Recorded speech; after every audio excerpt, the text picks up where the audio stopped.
Hello friends, मेरे channel में आप लोगों को स्वागत है। तो जिन लोग मेरा वीडियो नहीं देखे वो जाके एक बार देख सकते हैं। जो वीकली वीडियो मैंने दिखाया था, चलो एक बार दिखा देता हूँ। ये वाला वीकली वीडियो लिखा हुआ है Nifty making double bottom then what. ये क्लियर कट इसमें सब कुछ एक्सप्लेन मैंने कर दिया था। जिन लोग नहीं देखे तो वो जाके देख सकते हैं, ठीक है। और आज आज क्या हुआ है, आज थोड़ी बहुत चेंजेस आया है, थोड़ी नहीं बहुत चेंजेस हुआ है। और ये आपके सामने market capitalisation to GDP ratio at all time high, ये इंडिया का है, ये कोटक सिक्योरिटी का बना हुआ है। तो ये क्या इंडिकेशन दे रहे हैं कि जो एवरेज था वो 84 के करीब था, average 84% of the for the period. But आज के टाइम पे जो मार्केट कैप टू जीडीपी है 146%। तो जब भी इस टाइप की सिचुएशन आता है तो विच मतलब जनरली हम लोग कहते हैं कि this is the bubble market. तो ठीक है, तो क्यों होता है कि मार्केट कैप कभी जीडीपी के रेशियो के ऊपर जाना नहीं चाहिए। अगर होता भी है तो मार्केट हमेशा फॉरवर्ड के बारे में सोचता है, फॉरवर्डिंग की आने वाले टाइम पे ये होने वाला है। और जो वीकली वीडियो था मैं ऑलरेडी एक्सप्लेन किया था कि ये जो क्वार्टर अर्निंग है वो कुछ ठीक ठाक नहीं है। जो मार्केट डिसाइड किया था कि इस क्वार्टर में अच्छा खासा रिजल्ट आने वाला है, मतलब अब जो डिसाइड किया था, मतलब ये नहीं है कि 15 दिन पहले डिसाइड किया था। वो 5 months before, 5 months, 6 months, 3 months के बेसिस पे बता रहा हूँ। तो जब भी मार्केट को लगता है कि मैं बहुत आगे आ चुका हूँ, रियलिटी में इतनी आगे आना नहीं चाहिए था, तो तभी मार्केट जाके डिस्काउंट होता है। तो हमारी मार्केट में अच्छा खासा सेलिंग आ गया, बट हम यूएस मार्केट में सेलिंग नहीं आया। तो यूएस मार्केट में क्यों नहीं आया, तो मैंने ये चीज़ के बारे में बताया था कि मार्केट उनकी बड़ी इवेंट है, जो है वर्ल्ड का बड़ी इवेंट है, अकेला यूएस का नहीं है। सितंबर 5 जो है वो यूएस इलेक्शन डे है।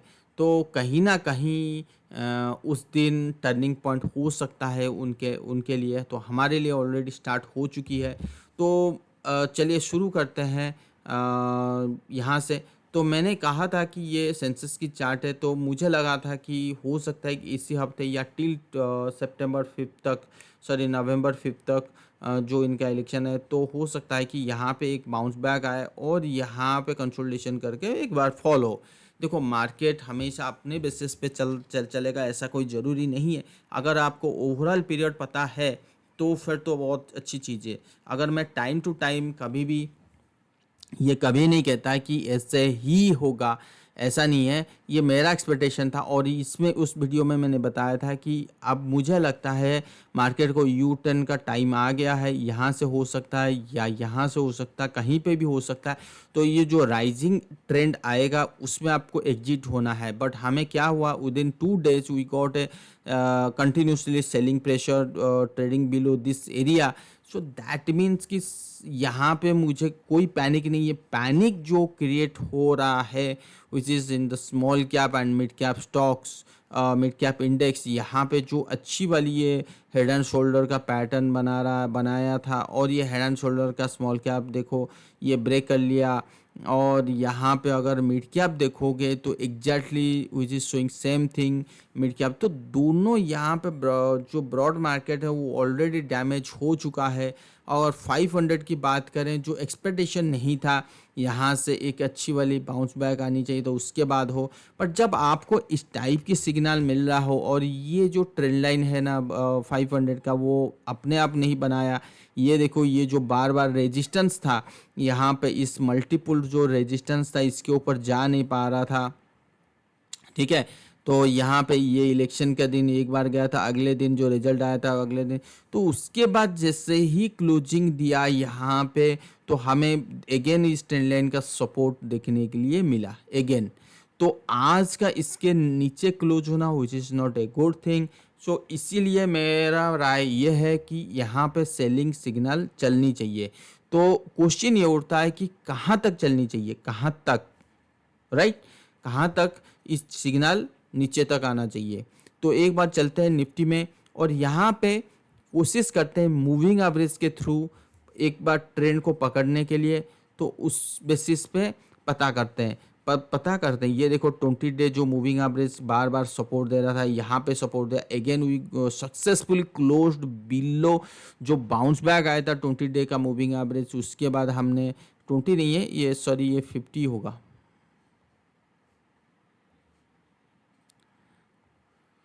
50 राइट, ठीक है।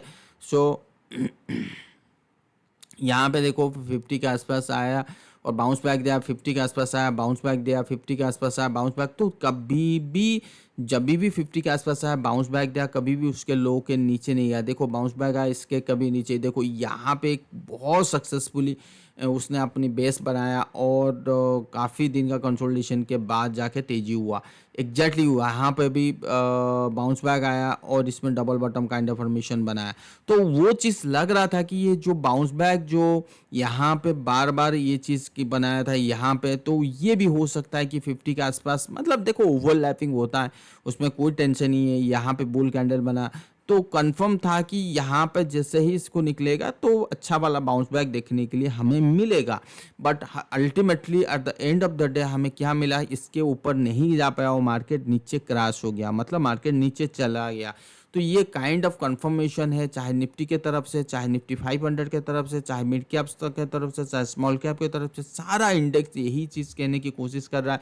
और दूसरी चीज़ आपके दिमाग में आ रहा होगा कि ऐसा क्या है, तो बहुत बार ऐसा हुआ है कि मार्केट ने बाउंस बैक किया है, तो अभी ऐसा आप क्यों कह रहे हो। देखो ये क्या है, MSI इंडिया ETF जो जनरली जो FI होते हैं या DI होते हैं, बड़े HNI क्लाइंट होते हैं या फॉरेन इंस्टीट्यूशनल इन्वेस्टर होते हैं, जो भी बड़े लोग होते हैं, तो जनरली ETF के थ्रू इन्वेस्ट करते हैं इंडिया में। और उसकी अगर हम चार्ट देखें तो उसकी चार्ट में ये देखो लो हमारी मार्केट में लो नहीं बनाया था द टाइम ऑफ 2022-23 के बीच में। उसके बाद हमने जो तेज़ी दिखा ना, वो तेज़ी एक 5 वेव के हिसाब से हमने देखा। और ये 5 वेव का पता है एलियट थ्योरी, तो जब 5 वेव कंप्लीट हो जाता है तो मेरा मानना ये था कि मैं बहुत कन्फ्यूजन था कि मार्केट में एक यू टर्न आ चुका है, डॉलर में गिरावट आया था, तब मुझे डाउट था, बट यकीन था कि यहाँ से एक बार सेलिंग आएगा और सेलिंग इतना बड़ी नहीं होगी, मतलब यहाँ तक होगी, मतलब कुल मिला के जहाँ पे मार्केट खड़ा है वहाँ तक मैक्स टू मैक्स होगा, उससे ज़्यादा नहीं, और वहाँ से अच्छा खासा बाउंस बैक होनी चाहिए। बट मेरा राय अभी बदल गया। क्यों बदल गया, इसका एक ही कारण है, मैं आपको बताऊं। देखो एग्जैक्ट टॉप और बॉटम किसी को नहीं पता, ठीक है। और ये चीज़ क्या है, MSI इंडिया ETF, और जैसे ही 5 वेव ख़त्म हुआ और ये ट्रेंड करीब करीब चल रहा था 21 मार्च 2023 में से स्टार्ट हुआ।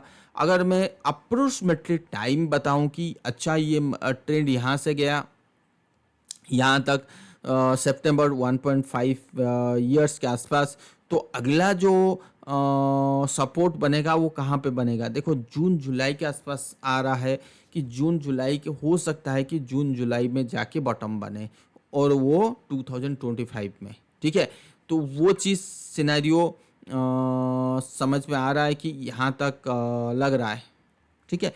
अब चलिए बात करते हैं, जैसे मैंने ये चीज़ आपको दिखा दिया, अब आते हैं 500 में। देखो कोई भी चीज़ जाता है जो डाउ थ्योरी होती है वो सबसे ज़्यादा पावरफुल होता है, चाहे कोई भी टेक्निकल एनालिसिस आप यूज़ करो, एलियट थ्योरी यूज़ करो, इंडिकेटर्स यूज़ करो, सब कुछ, तो आपके दिमाग में आएगा अगर डाउ थ्योरी सबसे ज़्यादा इम्पोर्टेंट है, क्या डाउ थ्योरी के बेसिस पे ये फॉल आ गया। देखो डाउ थ्योरी ऐसा एक चीज़ है और एलियट थ्योरी ऐसा एक चीज़, एलियट थ्योरी जो होता है वो एडवांस मॉडल है और वो क्या घटने वाला है वो चीज़ बताता है। बट ऐसा चीज़ भी हुआ है कि जो बताने के बावजूद मार्केट उस बेसिस पे नहीं जाता जो एलियट थ्योरी कह रहा है, और बहुत बार ऐसा हुआ है कि एलियट थ्योरी के हिसाब से मार्केट गया। बट अकेला एक डाउ थ्योरी है जो उस बेसिस पे मार्केट रिएक्ट करता है, बट उसमें कमी है, एग्जैक्ट टॉप और exact bottom nobody can predict, कोई नहीं कर सकता, कोई नहीं कर सकता। तो उसको कंफर्मेशन पाने के लिए आपको वेट करना पड़ेगा। जैसे एग्जांपल ये निफ्टी 500 है और हमारी गिरावट यहाँ पे हुआ था 2021 2022 में बॉटम बना। तो इसका जो कंफर्मेशन आया वो आया जब जिस दिन लोयो लो बना। तो लोयो लो कब बना? यहाँ पे फरवरी 2022। टॉप कब बना? अक्टूबर 2021। चीज़ों को समझ में आया? आफ्टर 5 मंथ्स यू मतलब आपको मिल रहा है कि जो बियर ट्रेंड है it has been already started. Okay, but point is कि यहाँ पे you can not manage your portfolio at that moment, because at that moment अगर if you want to check the mid or small cap index 22 फरवरी right ना, small cap index एक minute देखते हैं 22 फरवरी कहाँ है। देखो 22 फरवरी ऑलरेडी यहाँ पे। तो आपकी जो पोर्टफोलियो है वो इतना नीचे गिर गया होगा। देखिए 16-17% स्मॉल कैप है, मिड कैप अगर आप देखोगे वो भी लगभग है। तो आप मैनेज ही नहीं कर सकते हो। अभी अगर आप सिचुएशन ऐसा है कि अभी कुछ नहीं हुआ है फिर भी मैनेज नहीं हो पा रहा, उसके बाद एक 6 महीना 7 महीने के बाद 5 मंथ्स के बाद आप मैनेज करने के लिए सोचोगे, नहीं हो सकता। तो उस टाइम पे आपको कैसे मैनेज करना है, रिलेटिव थ्योरी है वो आपको। तो इससे क्या होता है ना, आप थोड़ा सा प्रोटेक्शन लेके चलते हो और कंफर्मेशन आने के लिए लेट होता है। तो ये चीज़ मैं कहने की कोशिश कर रहा हूँ। तो you have to mix up the electric theory, Dow theory, indicator, psychology analysis, data pattern, ये सारे thing, then you will get the right information, right. So come to the point, the Nifty, if you want to try, हाँ, okay, so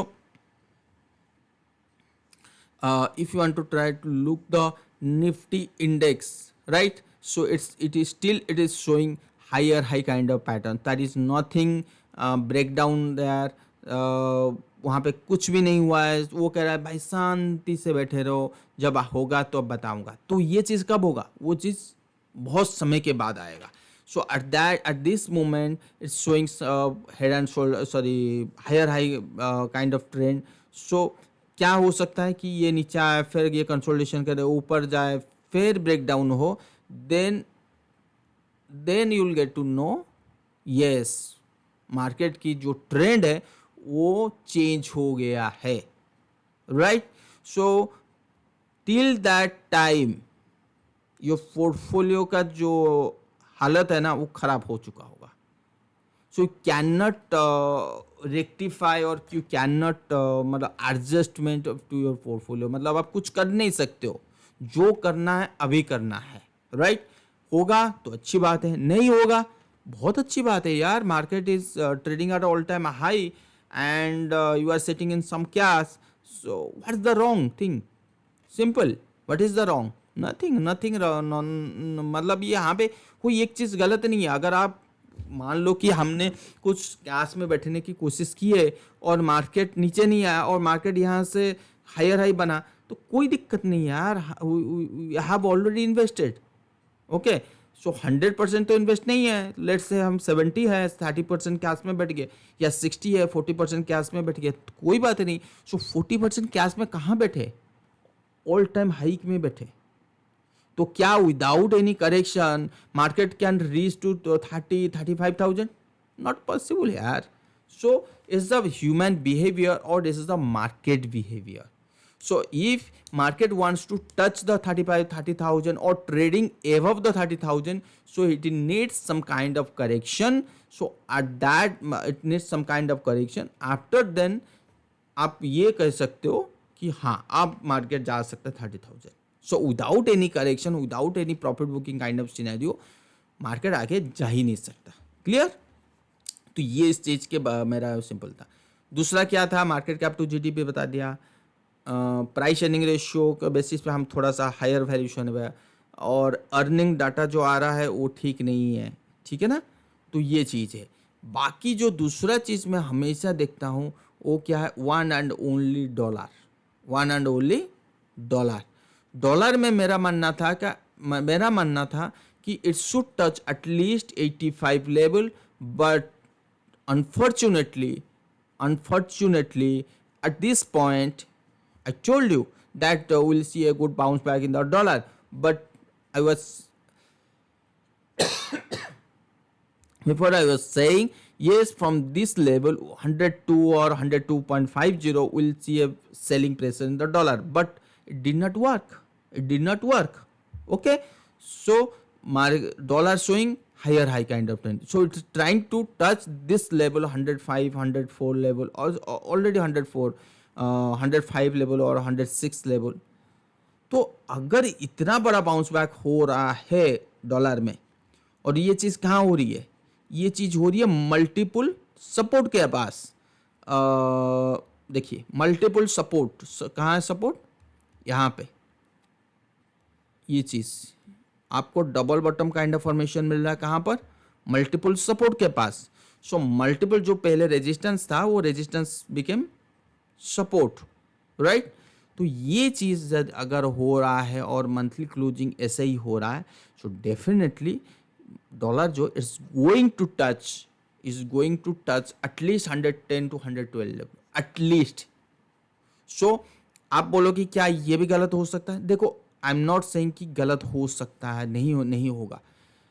अगर आप बड़े time frame पे देखोगे from the 2008 it's showing higher high kind of pattern according to Dow theory.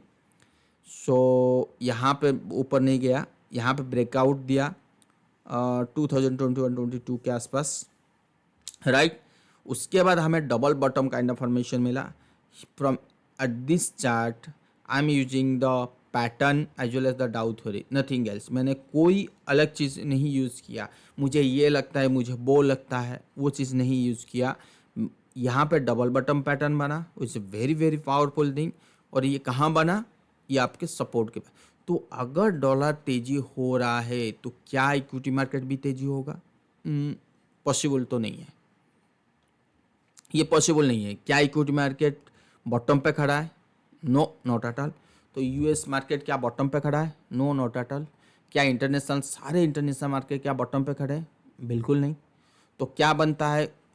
Profit booking तो बनता है, yes. तो ये ही चीज़ नेगेटिव चीज़ जो बार बार नीचे मुझे लेके आ रहा है, ठीक है। चलिए, ये हो गई निफ्टी के डॉलर के बारे में। तो आपको समझ में आ गया क्यों मैं यू टर्न होने की ज़्यादा मैं फोकस कर रहा हूँ यहाँ पे। अब आते हैं उसमें मूविंग एवरेज प्लॉट करते हैं। अब कोशिश करते हैं कि कहाँ पे ये सपोर्ट ले सकता है। अगर आप will try to look the carefully कि निफ्टी जो कहाँ पे सपोर्ट लेगा। मैं एक चीज़ आपको बताऊंगा, मूविंग एवरेज को देखिए, right. Through moving average at least you will get to know कि लेवल एटलीस्ट तो मिल जाएगा। Forget about the trend, forget about the crash, forget about everything, okay. Moving average is a very powerful tool to get the right direction, so right direction is what कि this मतलब पहले हमने 200 EMA के पास एक support मिला, exactly election के time 200 EMA भी support मिला। तो ये दो बार जब सपोर्ट बेस है तो 200 EMA is a very very important moving average, ये सबको पता है। बट उसके साथ साथ हमने दो बार सपोर्ट मिले, तो तीसरी बार ये है। ये चीज़ कहाँ आ रहा है? 23,500। तो अगला जो अच्छा वाला सपोर्ट है वो 23,500। तो वहाँ पे हो सकता है, chances is that, more chances that कि मार्केट में जो गिरावट हो रहा है तो ये ऐसे चले, यहाँ पे काइंड ऑफ बॉटम बने और यहाँ से एक अच्छी वाली बाउंस बैक हो सकता है। और ये बाउंस बैक अगर आपके दिमाग में, अच्छा ये बाउंस बैक क्या it's trading above the, I don't know, but according to my analysis it should not trade above this area. New all time high के बारे में हम सोचना नहीं चाहिए। अगर 23,500 हो गया तो न्यू ऑल टाइम हाई हमें सोचना नहीं चाहिए, ठीक है ना। तो ये चीज़ है, समझ में आ गया। तो अभी ऐसा हुआ नहीं है, पहले 23,500 टच करने दीजिए, उसके बाद हम सोचेंगे कि बाउंस बैक की बात कर रहा हूँ मैं, फ्रेश बाइंग मूव की बात नहीं कर रहा हूँ, बाउंस बैक, पुल बैक, ठीक है। दोनों बहुत बड़ी चीज़ होती है, पुल बैक और बाइंग ट्रेंड दोनों अलग अलग है। पुल बैक में आपको एग्जिट लेना है, अगर आप फंस गए हो अभी निकल नहीं पा रहे हो तो पुल बैक इंतज़ार कीजिए, पुल बैक में आप एग्जिट ले सकते हो। अगर बाउंस बैक में एग्जिट ले सकते हो, बाइंग में एग्जिट नहीं लेना है, होल्ड करके बैठना है अगर आप फंस गए। बात समझ में आया। यहाँ पे आया, ये देखो ये आया, यहाँ पे बाइंग पोजीशन को होल्ड किए, इससे पहले भी बाइंग पोजीशन आप लोग होल्ड किए, यहाँ पे देखो बाइंग पोजीशन को, बट यहाँ पे एग्जिट करना है, होल्ड नहीं करना है। ओके, तो ये चीज़ था आज की वीडियो में खासियत, और यही चीज़ मैं आपको कंफर्म देने के लिए। तो लेट्स सी, हम लोग वीकली कैंडल के ऊपर देखते हैं क्या हो सकता है। दूसरी चीज़ अगर मैं आपको दिखाऊं, विक्स जो वोलेटिलिटी, मतलब ये यूएस मार्केट का विक्स जो दिखाऊं, तो ये अगर 23,400 के ऊपर ट्रेड करने लगेगा जिस दिन, वो पागल की तरह ऊपर बढ़ जाएगा। अगर मैं इसकी लाइन चार्ट में कन्वर्ट कर लूँ और ये वीकली में कन्वर्ट कर लूँ, तो क्लियरली शोइंग कि it should touch at least 35 to 40। अगर विक्स बढ़ रहा है तो मार्केट की क्या हालत होगी आप समझ सकते हो। तो उसी तरह हमारी मार्केट भी वही चीज़ कह रहा है कि अगर ये यहाँ पर ट्रेड होने लगेगा 17-18, तो आराम से ये 29-30 आराम से आ जाएगा। तो विक्स आने का मतलब है कि मार्केट में गिरावट चालू, ठीक है। तो ये चीज़ है, मैं आपको सब कुछ बता दिया। तो लेट्स सी कैसे क्या होता है। देखिए यहाँ पे यूएस मार्केट में बाइंग आना चालू हो गया है, but US market at this moment, US market is a different thing. ये एक्चुअली वेट कर रहा है 5 नवंबर का। तो इससे पहले हम लोग रिएक्शन देना चालू कर चुके हैं, ठीक है। Okay then, enjoy. वीडियो पसंद आए तो लाइक सब्सक्राइब बटन जरूर